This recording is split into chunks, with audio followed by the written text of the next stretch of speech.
তোমরা তো আগের পার্টে দেখলে যে আমরা ঘুরতে গিয়েছিলাম, দেন ওখান থেকেই আমরা কিন্তু রুমে চলে এসেছিলাম। দেন বিকেলবেলা আবার রেডি হয়ে গিয়েছি বেরোনোর জন্য। তো কেমন লাগছে অবশ্যই কমেন্টে জানিও। এই ড্রেসগুলো কিন্তু আমি স্পেশালি দীঘার জন্যই নিয়েছিলাম, আর বৌদি ভাইও। তো এখানে আমরা সবাই রেডি হয়ে গেছি, আমরা বেরিয়েছিলাম 7:30 নাগাদ। তো এই যে বাবান সোনা দেখতেই পাচ্ছ কি সুন্দর করে ঘুরে ঘুরে বলছে, আর ওকে দেখতেও ভীষণ হ্যান্ডসাম লাগছে। রেডি হয়ে গিয়েছি। কোথায় যাবো আমরা? ঢেউসাগর। তো চলো ওখানে গিয়ে দোলের সাথে কথা।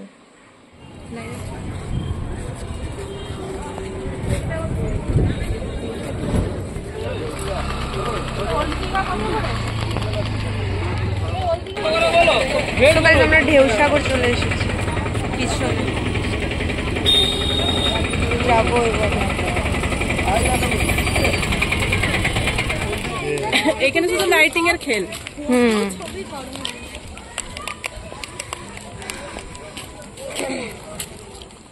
এইগুলো জাস্ট আমি রিলসেই দেখেছি, লাইফে ফার্স্ট টাইম এইগুলো মানে সামনাসামনি দেখলাম, ভীষণ মজা লাগছিল। আর আমাদের করার ইচ্ছে ছিল, কিন্তু রাত্রে আসার সময় আমাদের ভীষণ লেট হয়ে গিয়েছিল, সেই জন্য আমরা করলাম। আমরা এখন কিছু খেতে বসেছি আর টয় ট্রেন যাচ্ছিলাম, এখানে আমরা কিছু খাবো।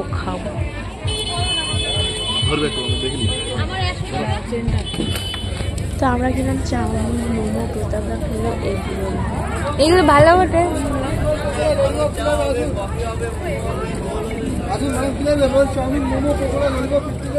One of the my favourite dish momo. তো আমার মোমো খেতে ভীষণ ভালো লাগে, তো আমরা এখানে মোমো খেয়ে নিলাম। সো গাইস, প্রথমে আমরা কিছু পেট পুজো করে নিলাম, কারণ এসে নিয়ে আমাদের খিদা লেগে গিয়েছিল। মোমো খেলাম, চাউমিন খেলাম। আজকে বাবানের আমরা সেম। এইগুলো বলার তো কিছুই নেই, তোমরা জাস্ট ভিডিওটা দেখো কেমন লাগছে, কারণ জায়গাগুলো ভীষণ সুন্দর সুন্দর ছিল। আর লাইটিংগুলো তো দেখলে মানে অবাক হয়ে যাচ্ছিলাম, আমার ভীষণই সুন্দর।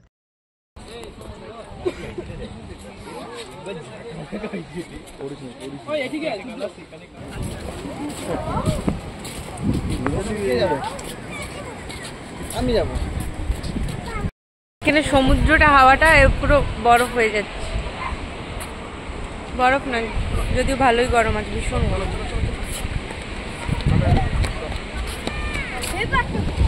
গাইস দেখো ঢেউসাগরের ঢেউ, অন্ধকার কিন্তু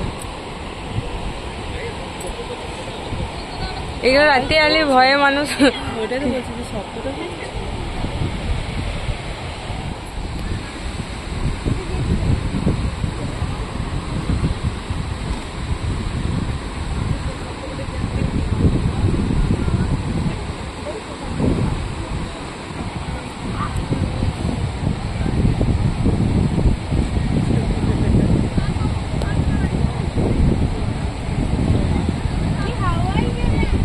আমাকেও করে দেবে একটা। দারুণ এইটা, জাহাজ এসে যাওয়া যাবে না ওটার ভিতরে। আমরা এখন চলে এসছি।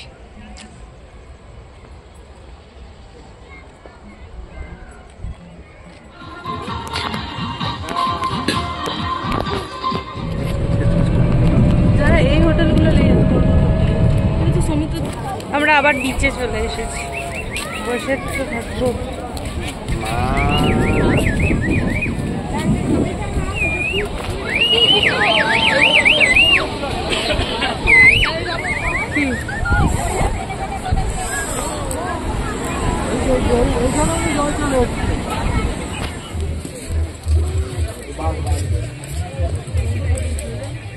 তো বিচে অনেকক্ষণ বসেছিলাম, তারপর ডিনার বলতে আমাদের আর খাওয়ার কিছু ইচ্ছে ছিল না, কারণ চাউমিন মোমো খেয়ে আমাদের পেট ভরে গিয়েছিল। তো এখানে এসে আমরা চিকেন রোল খেয়ে নিলাম, আর এটা ছিল সব থেকে বাজে খেতে, এটাতে চিকেনের শিও ছিল না।